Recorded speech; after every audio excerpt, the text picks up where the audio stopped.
Hay un video sobre China en el que no puedo dejar de pensar. Básicamente lo que muestra es cómo se transformaron en los principales socios comerciales de distintos países del mundo, pero de forma muy gráfica.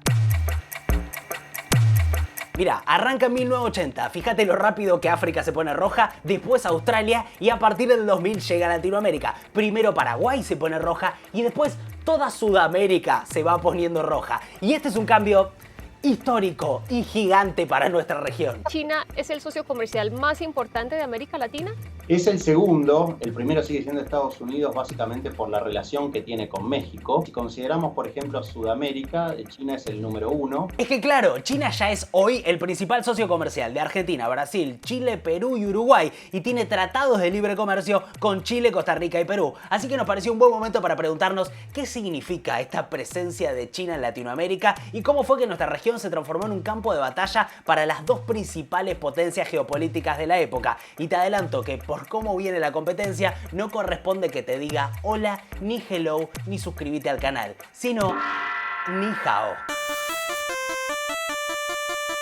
Eso, ¿qué quieres? Ya hicimos un video más largo sobre la historia de China, pero hay algunas cosas clave. En principio, el plan Made in China 2025, anunciado en 2015, según el cual China reveló su intención de dejar de ser solo un proveedor de manufacturas y mano de obra barata para el mundo y pasar a convertirse en un proveedor de productos y servicios vinculados con la alta tecnología.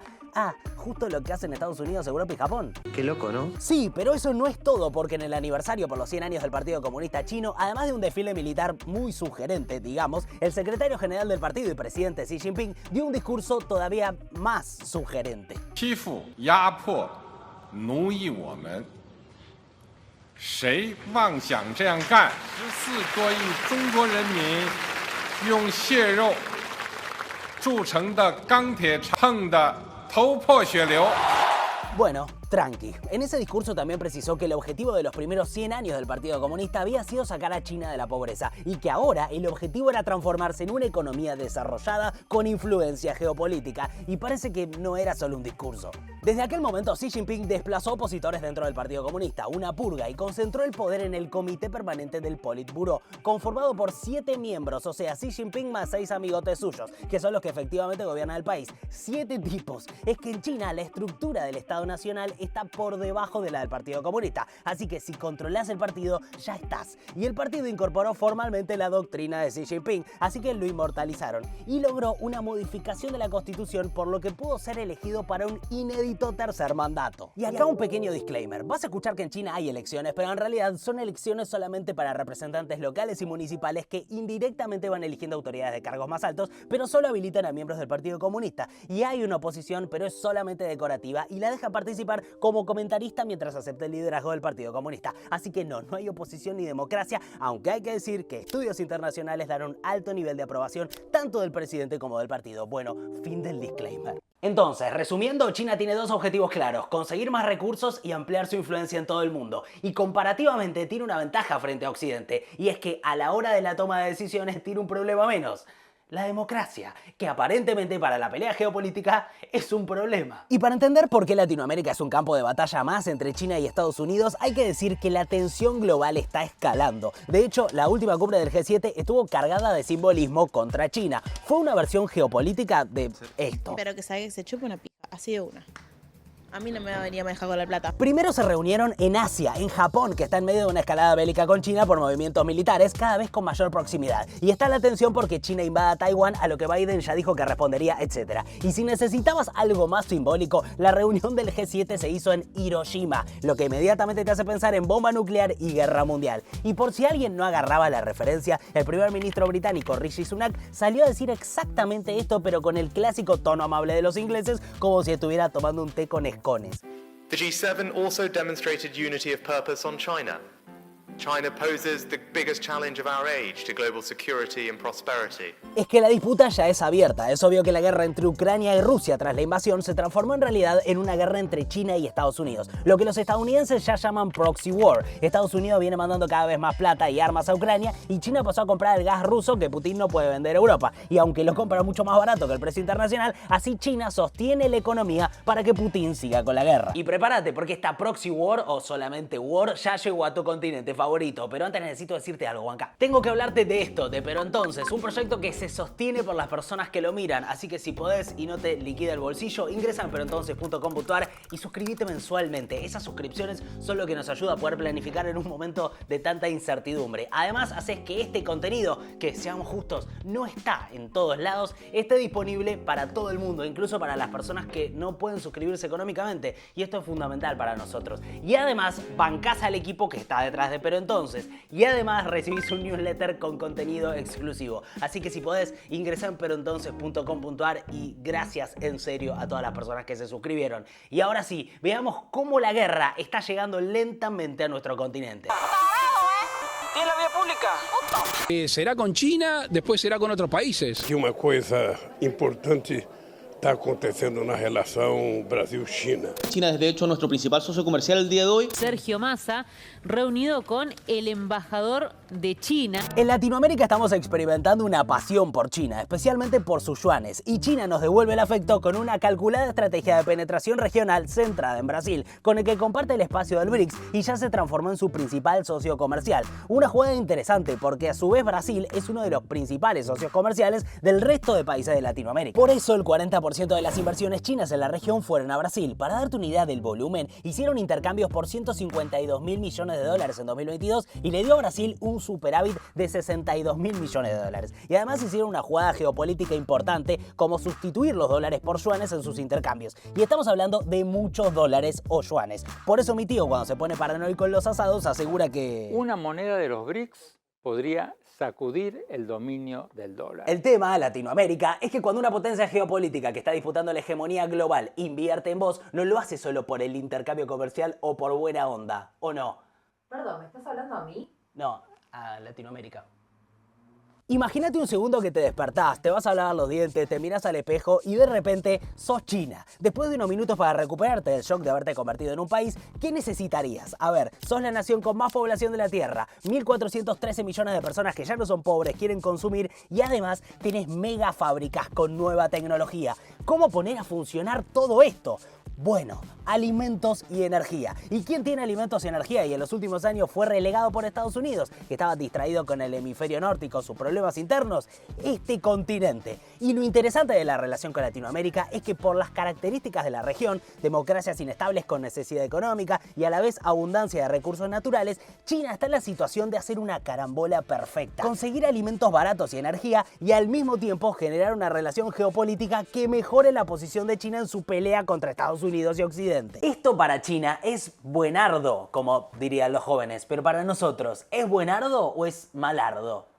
¿Se dice malardo? Si te fijas, el intercambio entre China y Latinoamérica más el Caribe explotó en los últimos años. En los 70 era solo de 200 millones al año. En 2005 no superaba los 40.000 millones y en 2021 llegó al récord de 451.591 millones de dólares. Y esto puede ser positivo, pero el tema es que solo les vendemos materias primas y recursos energéticos. Algo similar a lo que pasaba con Estados Unidos y antes con Europa. Y ya sabemos que esa dinámica nunca podría hacernos ricos a los latinoamericanos. Y esto es malardo. Pero además está la forma en la que China se relaciona con Latinoamérica y para esto es clave la, a capo redoblantes, Ruta de la Seda, que se inspira en la antigua red de rutas comerciales de China y que fue relanzado en 2013 como un megaproyecto moderno, la franja y ruta de la seda para conectar a China con el mundo y al que ingresamos todos estos países latinoamericanos. Implica inversiones de infraestructura a través de créditos o participación directa de empresas chinas en proyectos a largo plazo. Y esto es clave porque son proyectos que determinan la matriz productiva y así moldean lentamente la economía de los países. Por eso vas a ver que las inversiones que se anuncian en Latinoamérica tienen que ver exactamente con las necesidades de China. Energía, represas, centrales nucleares, litio, etc. Infraestructura para poder exportar, trenes, gasoductos, rutas, etc. Y telecomunicaciones, que es la parte más geopolítica porque controlas la circulación de datos. A ese proyecto suman el Banco de Desarrollo de China, el Banco de Exportación e Importación de China, el nuevo Banco de Desarrollo del BRICS que dirige Dilma Rousseff y la iniciativa de swaps, ese intercambio de monedas entre bancos centrales con China que te da yuanes para usar cuando les compras a ellos y a veces te dejan usar una parte para tu economía. Y por si no te diste cuenta, estoy hablando de algo clave, deuda. Según una investigación del Centro de Diálogo Interamericano, desde 2005 hasta 2023, entre todos los organismos financieros de China se dieron créditos por 140.000 millones de dólares a gobiernos latinoamericanos. latinoamericanos. Una barrabasada. Así que por ahí este sería un buen momento de que los países latinoamericanos frenemos y nos preguntemos, ¿qué onda esta deuda con China? Pero, en serio, ¿alguien leyó lo que firmamos? No me quemen. Estados Unidos denuncia que hay una política de endeudamiento de China con el fin de condicionar a nuestra región. Ahora, es llamativo que digan esto cuando la deuda fue justamente la estrategia que tuvo Estados Unidos a través de sus instituciones para con nuestro continente. Hay una cosa es ser profesional del escándalo y otra cosa es ser un delincuente. De hecho, podríamos decir que el endeudamiento de Latinoamérica ya es otro campo de batalla donde no hay buenos. Como China avanzó tanto en este terreno, la administración de Biden está en permanente tensión con el FMI, el Banco Mundial y el BID, y está pidiendo reformas en su funcionamiento porque, dicho fácil, son primereados siempre por China, que no tiene tanta burocracia porque acordate que no tiene el problema de la democracia. Pero si en Latinoamérica queremos saber qué es lo que pasa cuando te endeudas con China, tenemos que mirar a África, y por suerte siempre hay un TikTok que más o menos lo resume, mira. Most African countries are in debt and nobody seems to be talking about it. African governments love to borrow money to fund their economies, and who do they usually turn to? China. And China is like a really sweet sugar daddy who likes to give out money. And the problem with sugar daddies is that one day they are going to want to collect something back. A ver, obviamente las inversiones de infraestructura que hace China pueden generar un posible impacto positivo, como las viviendas construidas en Tanzania y Angola, donde la gente pasó de vivir en casa de madera a estos edificios al estilo arquitectónico chino, o estos espectaculares trenes en Kenia. Pero por otro lado, hay que decir que 22 países africanos tienen una crisis de deuda brutal, particularmente con China. Acá hay un cuadro con los préstamos desde el 2000 hasta el 2020. Y el principal conflicto con China es que primero se niegan a reestructurar deudas cuando el país no puede pagar y además imponen cláusulas secretas, aunque hay que decir que esto no es tan diferente a la presión que ejerce el Fondo Monetario contra sus deudores, solo que operativamente funciona de otra manera. Pero la diferencia central entre Estados Unidos y China con respecto a su estrategia de deuda aparece cuando no podés pagarles. Cuando no podés pagarle a Estados Unidos, lo que hacen es reestructurarte la deuda. Por ejemplo, el Fondo Monetario te patea los vencimientos o te da otro préstamo para pagar el anterior. Esto tiene el efecto de que estás endeudado de forma perpetua y de alguna manera sos un rehén del Fondo Monetario Internacional que viene a tu país, te presiona para tomar medidas y si no tomas medidas te empuja al default. China tiene una estrategia totalmente diferente. Básicamente no reestructura deudas, quiere cobrar en tiempo y forma. Entonces lo que hace es obligarte a hacer recortes fiscales gigantes de un segundo para el otro para juntar la plata y pagarles. Por ejemplo, lo que pasó en Zambia, que fue empujada a una crisis de inflación y desocupación. Y si no, lo que hace China es pedirte que a cambio de la deuda le des algo de tus recursos naturales o estratégicos. Y de esa manera China siempre gana. Y hablando de eso, veamos el ejemplo de Ghana. Ghana pidió 8 préstamos a China, según los medios locales, en los que puso como garantía sus recursos naturales. Por lo que si entra en default, China tendría el poder de tomar control de su petróleo y hasta de su electricidad. Y como Ghana no está pudiendo hacer frente a los pagos para no ceder sus recursos naturales, recurrió al Fondo Monetario para endeudarse para pagar su deuda con China. Y además, la prensa y ONGs africanas de derechos humanos denuncian las pésimas condiciones laborales y el maltrato a los trabajadores en proyectos donde dominan las inversiones de empresas chinas, y también denuncian los altos niveles de contaminación y destrucción del medio ambiente,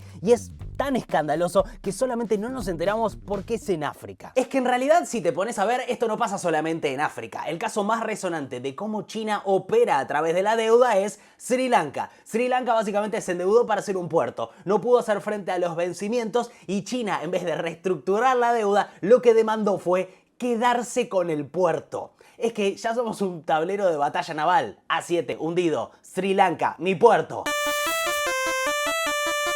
Atención porque China y Estados Unidos ya están operando en nuestro continente en base a lo que se llama hipótesis de conflicto. O sea, ¿qué pasaría si la beligerancia actual escala una guerra abierta? Sí, es muy tranquilizante este capítulo. Un clonachu. ¿Te va a venir bien? Un ejemplo que me resultó fácil de entender. China viene invirtiendo en alimentos y energía latinoamericana. Perfecto. Ahora, la forma de llevarse todo eso es principalmente por mar, a través de barcos, ¿no? Perfecto. Y la mejor ruta para llegar a China es salir directo por el Pacífico, porque si no hay que pegar una vuelta larguísima.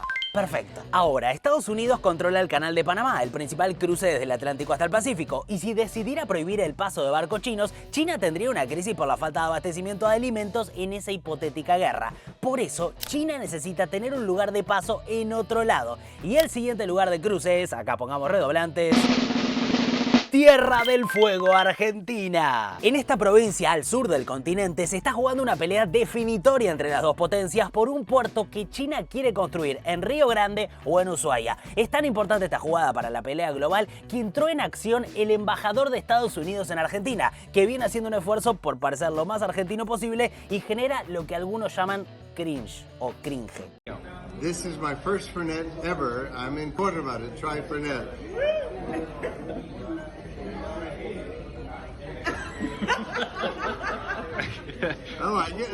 Sí, esta persona, Mark Stanley, el embajador de Estados Unidos, viajó a Tierra del Fuego para reunirse con el gobernador Gustavo Melella. De hecho, hay fotos de ese encuentro. Y según la prensa local, le pidió que frene cualquier iniciativa de China en la provincia. ¡No saquen al chino! A lo que el gobernador le respondió, todo bien, traigan ustedes la inversión y hacemos un puerto estadounidense. A lo que Mark Stanley le habría respondido, y mirá, justo no necesitamos un puerto en este lugar, en este momento. A lo que sobrevino un silencio incomodísimo como este.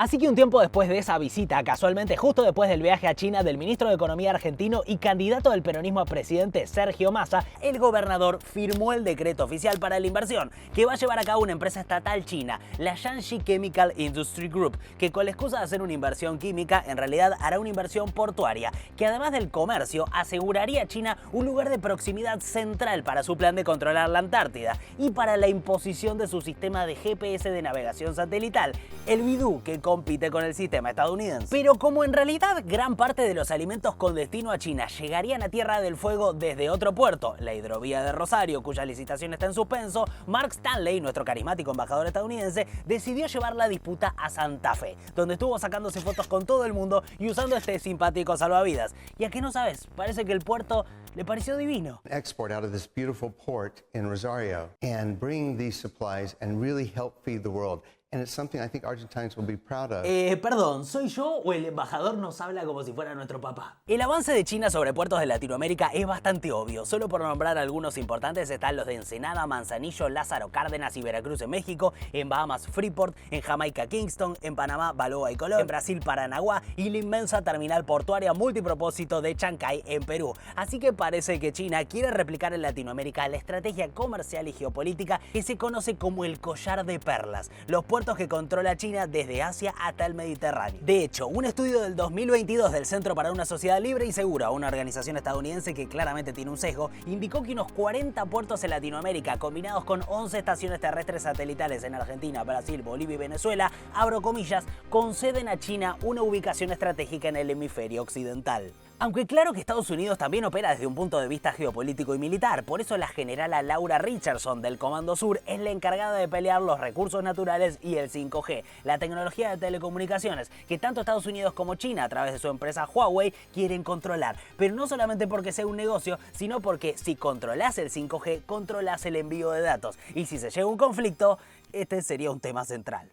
Bueno, en conclusión, me estoy dando cuenta que me tengo que cortar el pelo, pero quiero decir que este no es un video en contra de China. Estoy seguro que esto ya apareció en los comentarios, pero podríamos hacer un video muy similar sobre Estados Unidos, solo que ya no sería una novedad. Y yo sé que esta discusión generalmente aparece muy caricaturizada en los medios, como buenos contra malos, pero yo tengo un solo objetivo, que sepas que tanto China como Estados Unidos están detrás de nuestros recursos, gas, litio, petróleo, agua, alimentos. Pero no solamente eso, sino que se están posicionando estratégicamente para una hipotética guerra en nuestra región. Y como tengo que aclarar siempre, acá no tenemos la solución, pero sí queremos hacer nuestra parte para tratar de no caer en las trampas de discusión que nos proponen y pensar al mundo como latinoamericanos, como sudamericanos, porque te aseguro que desde afuera ya tienen un plan para nosotros. Pero nosotros, los latinoamericanos, no tenemos un plan para Latinoamérica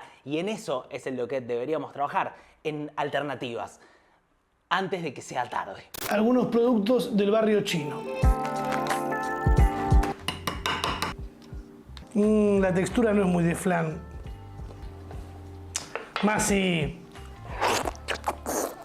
Y llegamos al final de otro apasionante y esperanzador capítulo, ¿no? Sí, acordate de ponerle me gusta y de comentar este video para ayudarnos con el tema del algoritmo. ¿No sabes qué comentar? Un cabezazo al teclado. Este video estuvo editado por la gran Dan Caracuel. Sin ella nada sería posible. El archivo a cargo del gran Gonzalo Grancela. Y fue como una especie de trabalenguas. Yo soy Nico Gutman y te pido que si podés ingreses en peroentonces.com.ar y te suscribas mensualmente, que es la manera que tenemos de sostener esto. Esperemos que no explote todo y este reptiliano se despide. Hasta el próximo video. Chau.